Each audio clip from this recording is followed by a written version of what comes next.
ማለዳ የመጣ ስታነቃኝ እንደምን አደራችሁ ክቡራትና ክቡራን የምፅዓቱ አዋጅ ነጋሪ አገልግሎት አድማጮቻችን፣ ሰላም ለእናንተ ይሁን።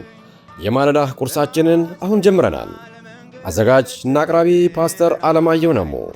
መልካም ጊዜ ሆነላችሁ። ከሕይወት ምንጭ ውሃ ስታረካኝ ሰላም ጤና ይስጥልን። እንደምን አደራችሁ። ይህ በምፅዓቱ አዋጅ ነጋሪ አገልግሎት እየተዘጋጀ የሚቀርብላችሁ የማለዳ ቁርስ ፕሮግራማችን ነው። ወደ ዛሬው የማለዳ ቁርስ ከማለፋችን በፊት ርኅሩህና ቸር መሐሪ የሆነውን አምላካችንን አመስግነን ወደ ዛሬው የማለዳ ቁርስ እናልፋለን። የዘላለም አምላክ በዘላለም ዙፋን ላይ ያለ የተፈራህና የተከበርክ አምላካችንና አባታችን እግዚአብሔር ሆይ ስለዚህ ጊዜና ሰዓት ሁሉ ደግሞ እናመሰግንሃለን። ያንተን ምሕረት፣ ቸርነት፣ በጎነትና መልካምነት ሁሉ በጌታ በኢየሱስ ክርስቶስ ስም በእኛ ላይ በልጅ በኩል ስላደረግ ክብር ምስጋና ለአንተ ይሁን። የዛሬውን ደግሞ የማለዳ ቁርሳችንን ባርክልን። በዚህ ቃል ደግሞ ሕይወታችን እንዲታነጽ፣ እንድንሰራ፣ እንድንበረታ፣ እንድንጠነክር እንድትረዳን በኢየሱስ ስም እንጠይቃለን። ሁሉ ለስም ክብር ይሁን በጌታ በኢየሱስ ክርስቶስ ስም አሜን። እንግዲህ በትናንትናው ማለዳ የተመለከትነው አንደኛ ጢሞቴዎስ ምዕራፍ 1 ቁጥር 18 ነበር። እንግዲህ እየተመለከትን ያለነው የጢሞቴዎስን መጽሐፍ ነው። አንደኛ መጽሐፍ በቁጥር 18 ላይ በእምነት ስለመጋደል፣ ለእምነታችን ለእውነት እግዚአብሔር ለሰጠን ተልእኮ ዋጋ ስለመክፈል፣ እንግዲህ መጋደል ማለት ምን ማለት ነው የሚለውን ነገር ለመዳሰስና ለማየት ሞክረናል። እግዚአብሔር በሰጠን እውነትና ባመነው እምነት የሚያስከፍለውን ዋጋ ለመክፈል ዝግጁ መሆን አለብን። ለዚህ ነው ጳውሎስ ጢሞቴዎስን አብረህ ተጋደል የሚለው፣ መልካሙን ጦርነት ተዋጋ የሚለው። መልካም ጦርነት ማለት ክላሽ የሌለበት፣ ጠመንጃ የሌለበት፣ ማስፈራራትና ገለሃለው ይዛቻ የሌለበት፣ በፍቅር ሁሉን የምናሸንፍበት የእምነትና የእውነት ሰይፍ ነው። ስለዚህ ይህን ክፍል በትናንትናው ዕለት በደንብ ተመልክተነው ነበረ። ዛሬ ደግሞ ቁጥር 19ን ለመመልከት እንሞክራለን። ቁጥር 19 እንደዚህ ይላል። በጌታ ፍቅር ስም አነበዋለሁ። እምነትና በጎ ሕሊና ይኑርህ። አንዳንዶች ሕሊና ጥለው መርከብ አለመሪ እንደሚጠፋ በእምነት ነገር ጠፍተዋልና ይላል። እንግዲህ እምነት በጎ ሕሊና ይኑርህ ይላል። እምነት አስፈላጊ ነው። ላመነው እውነት መቆም ደግሞ በጣም በጣም አስፈላጊ ነው። ብዙ ሰዎች የሚያምኑትን አያደርጉትም፣ የሚያምኑትን አይኖሩትም። ነገር ግን ተቃራኒውን ያደርጋሉ። አምናለሁ ብለው ይናገራሉ፣ ግን ያንን የሚያምኑትን አይደለም የሚያደርጉት። ስለዚህ ለእምነት በጎ ሕሊና ይኑርህ ይላል። በጎ ሕሊና ወሳኝ ነው። በምናገለግልበት ሰዓት ሰዎችን ስናገለግል ስለ ሰዎች ያለን ነገር በጎ ሊሆን ያስፈልጋል። በበጎ ሕሊና በንጹሕ አእምሮ ስለ ሰዎች ልናስብ፣ ልንመለከት ያስፈልጋል። ምክንያቱም እኛ ክርስቲያኖች ክርስቶስ ኢየሱስን ልንመስል የተጠራን የክርስቶስን ኢየሱስን ወንጌል ለማሰራጨት ወይም ደግሞ ምስክሮች ሆነን በምድር ላይ የቆምን ቅዱሳን ሁላችን በጎ ሕሊና ሊኖረን ያስፈልጋል።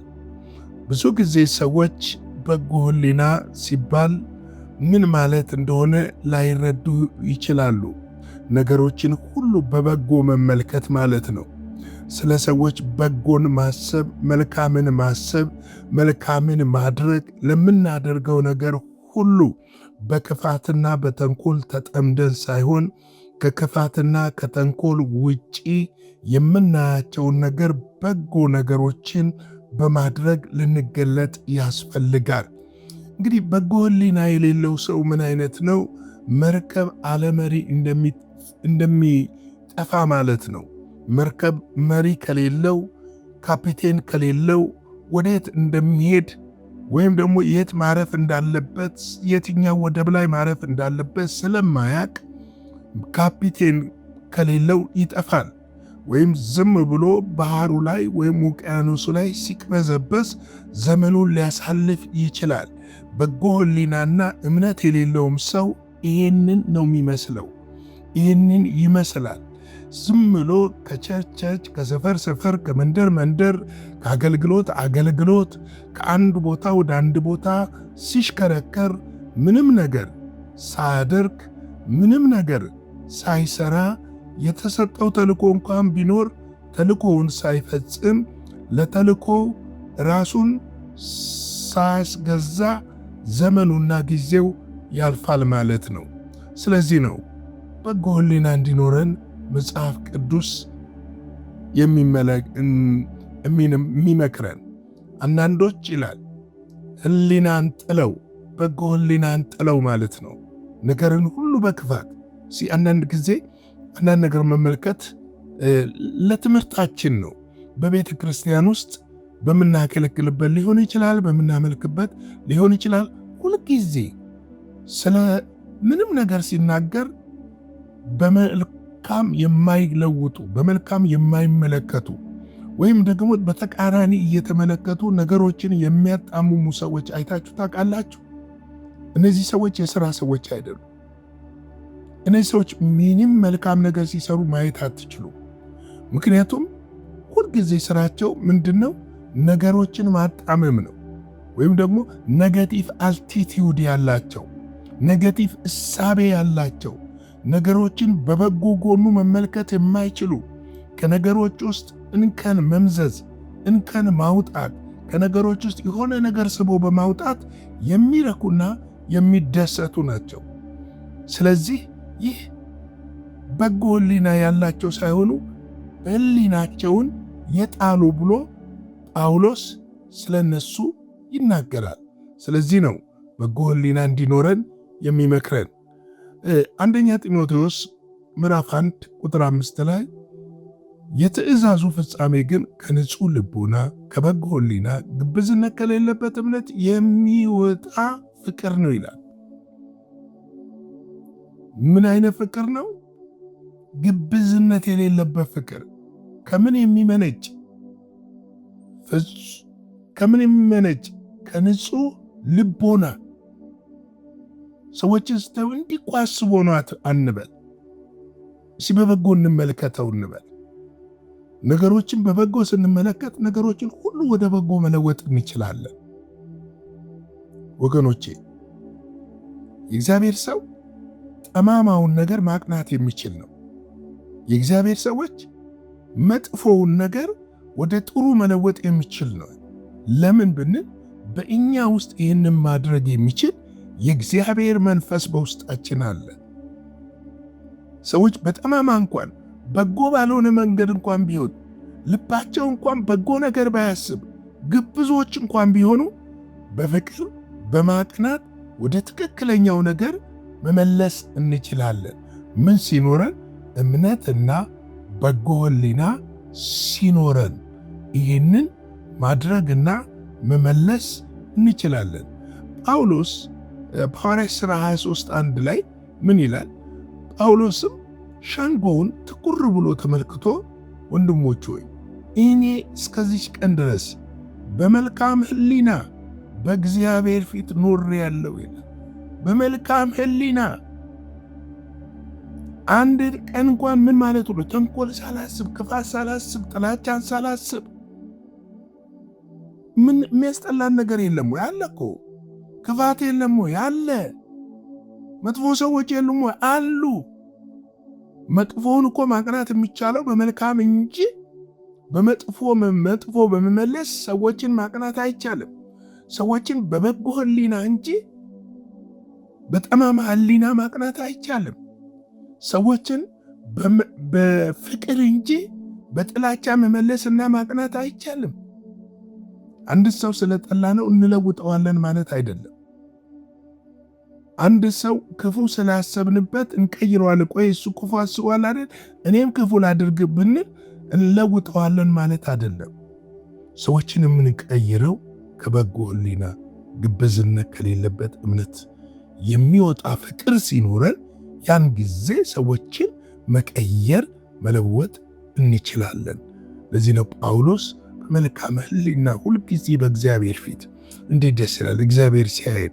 ምክንያቱም እግዚአብሔር ልብና ኩላሊትን ሁሉ የሚመረምር አምላክ ነው። ሁሉን ያውቃል። ሁሉ በእርሱ ፊት የተገለጠ ነው። ከእግዚአብሔር ልንሰውረው፣ ልንሸፍነው፣ ልንሸሽገው የምንችለው ነገር የለም። በሰው ፊት በጎ ሕሊና ያለን ብናስመስል እግዚአብሔር ውስጣችንን መርምሮ የሚያውቅ አምላክ ነው። በሰው ፊት መልካም አድራጊዎች መስለን ብንታይ መልካም የማናደርግ ከሆነ በውስጣችን ክፋት የተሞላ ከሆነ የውስጣችንን ከእግዚአብሔር ልንሸሽግ አንችልም። ከሰዎች ልንሸሽግ ልንሰውረው እንችላለን። ይህ እውቀት አለን ይላል አንደኛ ጢሞቴዎስ 6:21 ላይ። ይህ እውቀት አለን ብለው አንዳንዶች ስለ እምነት ስተዋልና ጸጋ ከእናንተ ጋር ይሁን ይላል። ይህ እውቀት አለን ብለው ከእምነት ምን አድርገዋል? ስተዋል ይላል። ይህ እውቀት አለን ብለው በዚህ ዘመን ከእምነት የሳቱ ብዙዎች ናቸው።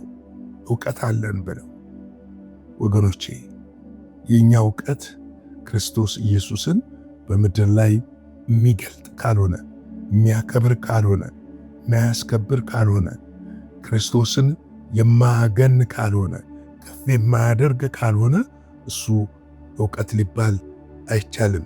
እስቲ ለመጨረሻ አንድ ጥቅስ ልመልከትና እንጨርሳለን። ሁለተኛ ጢሞቴዎስ 2:18 ላይ እነዚህ ትንሣኤ ከአሁን በፊት ሆኗል እያሉ ስለ እውነት ስተው የአንዳንዶችን እምነት ይገለብጣሉ ይላል። አንዳንድ እምነት ከክርስቶስ የሚለዩ እምነቶች አሉ፣ ወይም ሃይማኖቶች አሉ። ከክርስቶስ እውነት የሚያወጡና ከክርስቶስ እምነት የሚያስቱ አሉ።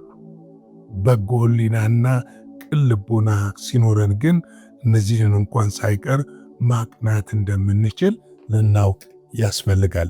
እንግዲህ ላይክ፣ ሼር፣ ሰብስክራይብ በማድረግ ይህንን አገልግሎት ለሁሉ እንድታዳርሱ በጌታ ፍቅር በፍጹም ትህትና ጠይቃቸዋለሁ። አጭር ጸሎት እንጸልይና የዛሬውን የማለዳ ቁርሳችንን በዚህ ላይ እናብቃ። ዘላለም አምላክ እግዚአብሔር ሆይ በጎ ሕሊና እግዚአብሔር የዘላለም አምላክ በአንተ ላይ ያለን እምነት እንዲጠነክር እንድታግዘን ነገሮችን ሁሉ በበጎና በመልካም እንድንመለከት እንድትረዳን በኢየሱስ ክርስቶስ ስም እንጠይቃለን። እንግዲያም እግዚአብሔር ሆይ በዚህ ዘመን ክፋት የነገሰበት ከዘመን ዘመን ክፋት እየጨመረ እግዚአብሔር ሆይ ጥላቻ እየጨመረ ጭካኔ እየጨመረ ዓለም ምስቅልቅል እየወጣች ነውና እኛ ግን በዚህ በቆሸሸውና በጨለመው ዓለም ላይ እውነተኛ የሆነውን ያንተን ብርሃን እንድንገልጥ በክርስቶስ ኢየሱስ ስም እንድታግዘን እጠይቃለሁ። እኔና ወገኖቼን በዚህ ሚዲያ የሚከታተሉትን ወገኖቼን እንድትረዳቸው እንድታግዘን ጌታዊ እውነትን በመግለጥ በፊት በቅንነትና በታማኝነት ፍጹም ጸጋህ እንድታግዘን በኢየሱስ ስም እጠይቃለሁ። ይህንን ቀን ባርክልን፣ ከክፉ ሁሉ ጠብቀን፣ በደም ሸፍነን፣ በኢየሱስ ክርስቶስ ጌታና ጻድቅ ስም አሜን።